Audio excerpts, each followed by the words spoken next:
దేవుని మహోన్నతమైన నామానికి మహిమ కలుగును గాక. ఎన్నిటి వాక్య ధ్యానం కొరకు 1 తిమోతి పత్రిక 4వ అధ్యాయం.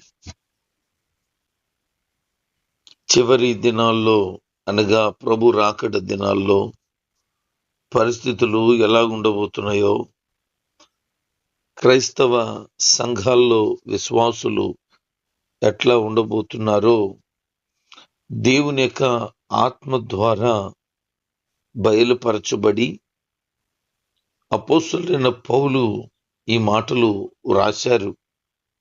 ఇది కేవలం తిమోతి నడిపించిన ఎఫెసీ సంఘానికి మాత్రమే కాదు, ఇది తిమోతికి ఒక్కరికే కాదు, యావత్ క్రైస్తవ ప్రపంచానికి, అన్ని సంఘాల వారికి కూడా ఈ మాటలు, ఇది పర్సనల్గా తిమోతికే అనుకొని కొంతమంది భావిస్తున్నారు. కానీ ఆ కాలాన్ని బట్టి తిమోతితో చెప్పడానికి ఈ మాటలు రాసినా నేటి దినాన్ని కూడా అదే మాటలు అనుసరించి నడవలసి ఉన్నది.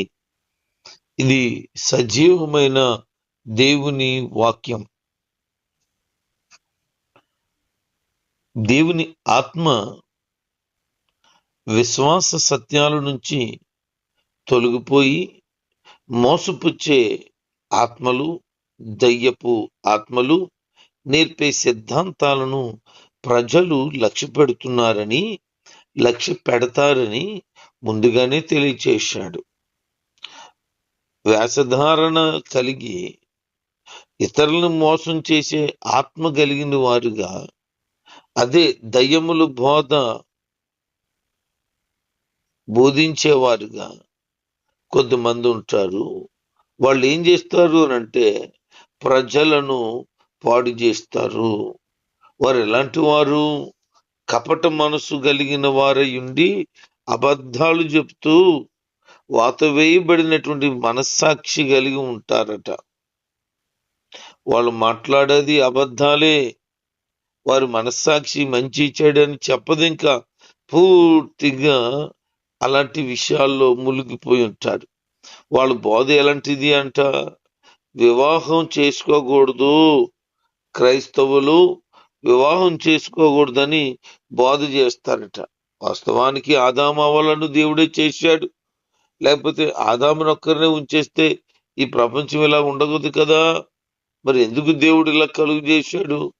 మరలా అని చెప్తున్నమాట, కొత్త నిబంధనలు కూడా భార్య భర్తలు ఏమాత్రం కూడా ఏమాత్రం ఎడబాయకూడదు. దేవుని నియమం. మరి అలాగనుకుంటే ఆ సిద్ధాంతమే వాళ్ళు అనుకున్నది కరెక్ట్ అంటే, అసలు స్త్రీలను చేయకుండా దేవుడు పురుషుని మాత్రమే చేసి వదిలేస్తుంటే బాగుండును. కానీ దైవ చిత్తం అది కాదు. వివాహం చేసుకోవాలి. మీలో జారత్వములు జరుగుతున్నాయి గనక ప్రతి వానికి సొంత భార్య, ప్రతి వానికి సొంత భర్త ఉండాలని పౌలు గారే చెప్పారు. అందుకే అంటున్నాడు, ఇలాంటి వివాహం నిషిద్ధమని బోధించే వాళ్ళు ఉంటారే, వాళ్ళ మాటలు వినొద్దు. మరి కొంతమంది వివాహం చేసుకోకుండా వారి జీవితాలను త్యాగం చేసి ప్రభు పరిచయం చేస్తున్నారు కదా. అంటే లేఖనాలు ఏం చెప్తున్నాయంటే, కొంతమంది ప్రభు వలన నపంసకులుగా పుట్టారు, కొంతమంది వారు ప్రభు కోసం నపంసకులుగా మార్చబడ్డారు అని. అంటే వివాహం చేసుకోకుండా అట్లే ఉండిపోయారు. అది దేవునికి ఇష్టంగా పరిచర్య చేయాలి, ఇతరమైన ప్రలోభాలకు శరీర ఇచ్చలకు లొంగకూడదు అనేది వారి ఉద్దేశం. మరి మంచిది. కానీ అసలు పెళ్ళే ఎవరు చేసుకోకూడదు అని అంటే, క్రైస్తవులు ఎవరు చేసుకోకూడదు అంటే మరి అది అబద్ధం కాదు. అలాంటి బోధలు వస్తాయట. ఇంకా వాళ్ళు మాట్లాడుతూ కొందరు కొన్ని రకాల ఆహార పదార్థాలు తినకూడదు, ఇలా తింటే అది శాపం వస్తుంది అని మాట్లాడతారట. అయితే కొద్దిమంది భక్తి కలిగిన వారు ఆ భోజన పదార్థాలు కృతజ్ఞతతో పుచ్చుకుంటే దేవుడు వాటిని సృజించాడు గనుక అందులో శాపం కీడు ఏమీ ఉండదు ఆయన సృష్టించిన ప్రతిదీ మంచిదే అని చెప్తున్నాడు. దేవుడే అన్నిటికీ సృష్టికర్త అయ్యి ఆయన చేసిన దాంట్లో చెడ్డది ఏది లేదని, ఆయన ఏర్పాటు చేసిన నియమాల్లో ఏది చెడ్డది లేదని, అపవిత్రత లేదని, అంత ఆధ్యాత్మికతను కలిగిందేనని చెప్తున్నాడు. మరి ప్రజలకు ఏం అర్థమవుతుంది? వారు ఏం గ్రహిస్తున్నారు? ఇది తినకూడదు, అది తినకూడదని ఎందుకు నియమ నిబంధనలు పెట్టారు?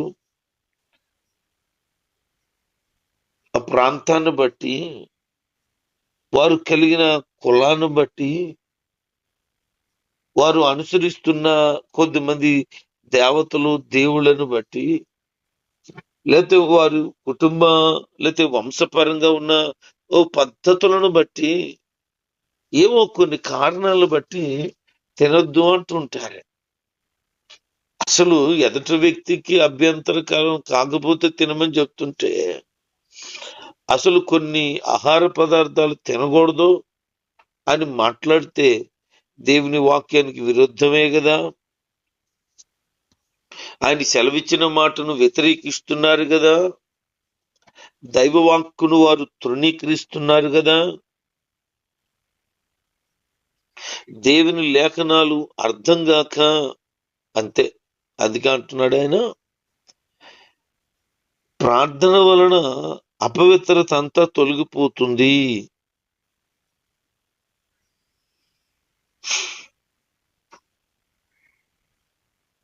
ఇంకా కొన్ని విషయాలు చెప్తూ ఈ సంగతులన్నీ సహోదరులకు వివరించి చెప్పు. అనుసరిస్తూ వచ్చిన విశ్వాస సిద్ధాంతాల వలన, సవ్యమైన ఉపదేశాల వలన పెంపారుతూ యేసుక్రీస్తుకి మంచి సేవకుడిగా నువ్వు ఉండాలి. ఎందుకు అంటే, అనవసరమైన వాటిని అనుసరిస్తూ నువ్వు ఉండడం వల్ల సమయం వృధా అవుతుంది, దైవికమైన మనసును కోల్పోతావు. కాబట్టి నువ్వు దేవుని దృష్టిలో మంచి సేవకుడిగా ఉండాలి అని కోరుకుంటున్నాను అన్నాడు. ఎంత మంచి దైవజనుడు ఆయన! ఇతరుల యొక్క క్షేమములో, ఆత్మీయ ఎదుగుదలలో దేవుని దృష్టిలో మంచి సేవకుడిగా ఉండాలంటున్నాడు. కానీ ఈ రోజున ప్రజల మధ్యలో పలానాయన మంచి సేవకుడండి, పలానామె మంచి సేవకురులు అని చెప్పుకునేటట్లు ప్రయత్నాలు చేస్తున్నారు. కానీ ప్రజలు కాదు మెచ్చుకోవలసింది, దేవుడు. అందుకని పౌలు గారు అంటారు, నేను మనుషులను సంతోషపెట్టువాడినైతే దేవునికి దాసుడను కాకపోదును. ఆయన బోధ కానీ, ఆయన ప్రవర్తన కానీ, ఆయన యొక్క జీవిత విధానం కానీ మనుషులను సంతోషపెట్టేది కాదు, కేవలము దేవుని సంతోషపెట్టేదే. ప్రతి ఒక్కరు గమనించాలి. మనం అట్లే దైవికమైన భయభక్తులతో కూడిన జీవితాన్ని అనుసరిస్తూ మనుషులను సంతోష పెట్టేవారముగా కాక దేవుని సంతోష పెట్టేవారిగా ఉండాలి. శరీర విషయాల్లో కొంచెం శిక్షణ అందిస్తూ ప్రయోజనకరంగా ఉంటుంది అని గమనించి, దైవ భక్తి అయితే అన్ని విషయాల్లో ప్రయోజనకరమని భావించాలి. శరీర సంబంధమైన విషయాలను మనం ప్రాముఖ్యంగా ఎంచుతూ ఉంటారు, అది ఎంతో ఉపయోగం అనుకుంటారు. శరీర సంబంధమైన సాధన కాదు, ఆత్మ సంబంధమైన సాధన కావాలి అని. ఒకవేళ శరీర సంబంధమైన సాధనాలు ఏమైనా చేస్తే ఏమవుతుంది? కొంచెం ప్రయోజనం. కానీ ఆత్మ సంబంధమైనటువంటి దైవభక్తి ఉందే, అది ఈ భూమి మీద ఉన్నప్పుడు, ఈ భూమిని విడిచిన తర్వాత కూడా జీవము కలిగి ఉంటుంది. ఇది వాగ్దానాలతో కూడుకున్నది, అన్ని విషయాల్లో ప్రయోజనకరంగా ఉంది. అందుకే ఈ వాక్యము నమ్మదగినదని, పూర్ణాంగీకారమైనదని, యోగ్యమై ఉన్నదని మనుషులందరూ గమనించాల. అందరి కొరకు ఆయన రక్షకుడుగా ఉన్నాడు. విశ్వాసులకు మరింత రక్షకుడుగా ఉన్నాడని, ఆయన జీవం కలిగిన దేవుడని ఆయన కొరకు మనం నిరీక్షించుచున్నాము గనక మనము ప్రభువుని బట్టి ప్రయాసపడుతూ ప్రభులో సాగిపోవలసిన వారముగా ఉన్నాం. అందుకైనా వాక్యము నమ్మదగినదని, పూర్ణ అంగీకారమైనదని, యోగ్యమైనదని చెప్తున్నాడు. ఇంత అతి శ్రేష్టమైన దైవ వాక్యాన్ని పూర్తిగా అర్థం చేసుకుని అలాగూ బ్రతకగలిగితే ఎంత దండికరంగా ఉంటే వారి జీవితాలే. ఇంకా చెప్తున్నాడు, ఈ సంగతులను ఆదేశించి ఇతరులకు నేర్పు. ఏంటట, నీ యవ్వన కాలంలో ఎవడు నిన్ను తృణీకరించకుండా చూసుకో. ఇది పౌలు గారు తిమోతికి చెప్పడం మాత్రమే కాదు, ఆయన అంటున్నాడు ఈ సంగతులను ఆజ్ఞాపించి బోధించు అంటున్నాడు. ఏం బోధించాలి? ముందు నీ సంగతి ఇలా చూసుకోవాలి. ఎలా బోధించాలంటే, ఎవరు నిన్ను తృణీకరించకుండా చూసుకో, అంటే చిన్న చూపు చూడనీకు. తిమోతి ఎఫెసీ సంఘానికి నాయకుడు. తిమోతి ఆ సంఘంలో ఉన్న చాలా మంది కంటే వయసులో చిన్నవాడు. కొంతమందికి అతన్ని చిన్న చూపు చూసే మనసు ఉంది. ఎందుకంటే చిన్నోడు కదా, ఏ బచ్చగాడు అంటుంటారు కొంతమంది. కుర్రోడు అంటే వాక్యం చెప్తే పెద్ద లెక్క చేయరు. అదే వయసు పైబడినోడంటే ఏం చెప్పినా చాలా బాగా చెప్పాడు అంటారు. అంతే ఇంకది. కుర్రోడు ఆత్మీయంగా ఎంతో బలపరిచి చెప్పినా కుర్రోడిని లెక్కలో తీసి పెట్టేస్తారు, పక్క తీసి పెడతారు. సర్వసాధారణంగా పిల్లలకి అంత విలువ ఇవ్వటానికి ఇష్టపడరు. మరి ఎఫెసీ సంఘం సంగతి ఏంటి? అందులో చాలా మంది ఆరితేరిపోయిన వాళ్ళు ఉన్నారు. మరి ఇప్పుడు ఏం చేయాలి? అందుకే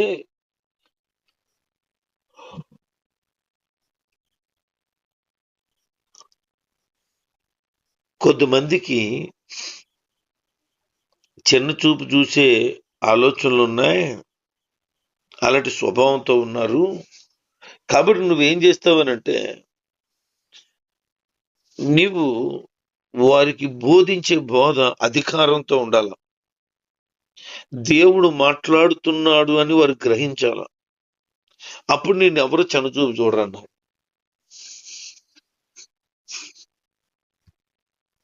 వయసు చిన్నది, విలువ ఎవరు జనాలు, కానీ దేవుడు మాట్లాడితే ఖచ్చితంగా ఇస్తాడు విలువ.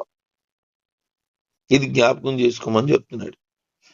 చెప్తూ నిన్నెవరు చిన్న చూపు చూడకూడదు అనంటే, విశ్వాసులకు నువ్వు మాదిరిగా కనబడాలి. ఏం మాదిరి ఉండాలి? మాటల్లో మాదిరి ఉండాలి, ప్రవర్తనలో మాదిరి ఉండాలి, ప్రేమ భావంలో కూడా మాదిరి ఉండాలి, ఆత్మ సంబంధమైన విషయాల్లో దేవుని మీద నమ్మకం కలిగి ఉండాలి, పవిత్రంగా ఇతరులకు ఆదర్శంగా బ్రతకాలి. నువ్వు ఈ 5 నువ్వు కలిగి ఉండాలి. ఇది పౌలు తిమోతికి చెప్పడం మాత్రమే కాదు, ప్రతి క్రైస్తవుడు ఇది కలిగి ఉండాల. దేవుని జనాంగమా, కొద్దిమంది కొన్ని కలిగి ఉంటారు, కొన్నిటిని యాక్సెప్ట్ చేస్తారు, మిగతా వాటిని యాక్సెప్ట్ చేయరు.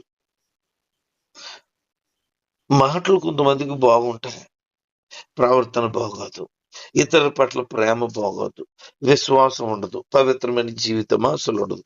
కానీ మాటల కోటలు దాటిపోతాయి అన్నట్లుగా కొంతమంది ప్రవర్తన బాగుంటుంది, మాటలు బాగోవు, ఇతరుల పట్ల మరొక భావం కలిగి ఉంటుంది. అన్నీ ఉండొచ్చు, కానీ పవిత్రమైన జీవితం చాలా మందికి లేదు. ఒకవేళ పవిత్రమైన జీవితం ఉండొచ్చు, కానీ దేవుని పట్ల విశ్వాసం కనబడదు. అందుకే ఇవి అందరూ కూడా కలిగి ఉండాల.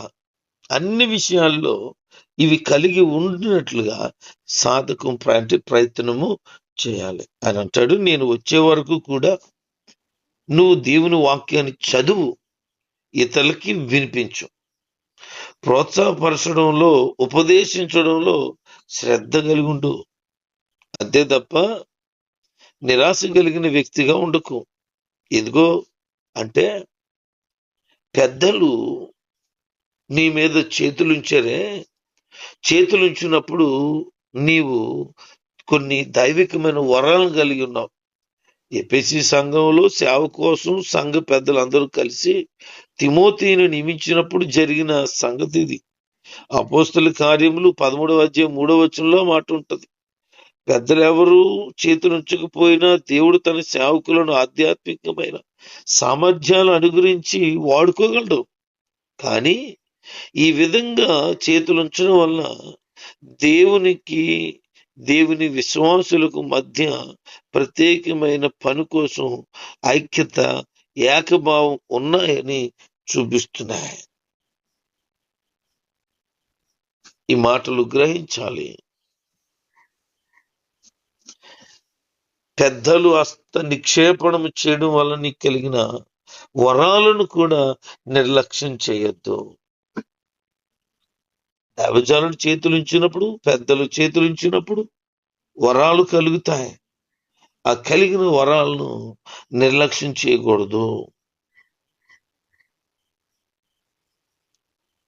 ఎట్టి పరిస్థితుల్లో చేయకూడదు.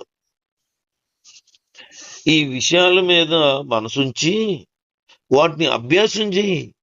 అప్పుడు నువ్వు అభివృద్ధి చెందుతావు. అది అందరికీ కనబడుతుంది. అభివృద్ధి చెందడం అందరికి కనబడాలా? భౌతికంగా ఎలా కనపడుతుందండి? శారీరకంగా ఎలా కనపడుతుంది? వస్తు వాహనాల వలన, గృహాల వలన కనబడుతుంది అభివృద్ధి చెందుతున్నారని. దాని అంతటికంటే ముఖ్యంగా ఆత్మ సంబంధమైన వారుగా ఉండాలి అని, అందులో అభివృద్ధి చెందుతూ ఉండాలంటున్నాడు.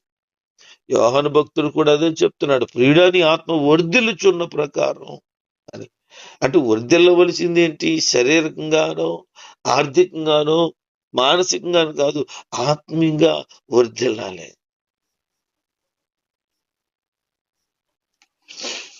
అందుకని ఈ ఉపదేశాలను జాగ్రత్తగా పట్టుకో, మనసులో పెట్టుకో, అనుసరించు. అప్పుడు నీ వల్ల ఇతరులు కూడా ప్రభు దగ్గరికి రాగలుగుతారు. ఏదో విన్నానులే, చదివేనులే అని నువ్వు పట్టించుకోకపోయావా? నేను చెప్పిన ఈ సూత్రాలున్నాయి, వీటన్నిటినీ సాధన చేయకుండా మౌనంగా ఉండిపోయావా? దేవుని బోధ ఇతరుల కొరకే అని అనుకొని నీకు నువ్వు బోధించకుండా మర్చిపోయావా? ఇలాగే గనక నువ్వు చేస్తే నీ బోధకు ఎవరు ప్రభు దగ్గరికి వస్తారు? అందుకే నువ్వు బోధించేదానికి, ఇతరులకు ముందు కనబడేదానికి చాలా జాగ్రత్త వహించాలి సుమా. ఎందుకంటే నువ్వు దేవుని సేవకుడువు. దేవునికి స్తోత్రం కలుగును గాక అంటూ తిమోతికి చాలా విషయాలు పౌలు చెప్తూ, ఈ మాటలు కూడా ప్రభు ఆత్మ ద్వారా మనతో మాట్లాడుతుండగా ఒక క్రైస్తవ నాయకుడు ఎలాగో వారి జీవితాలు ఉండాలో, వారు ఎలా కట్టుకోవాలో, ప్రభు అనుగ్రహించేటువంటి ప్రతిదాన్ని ఎలాగో స్వతంత్రించుకోవాలో తెలిసి ఉండాల. ఆయన దాటిపోయేవాడు కాదు.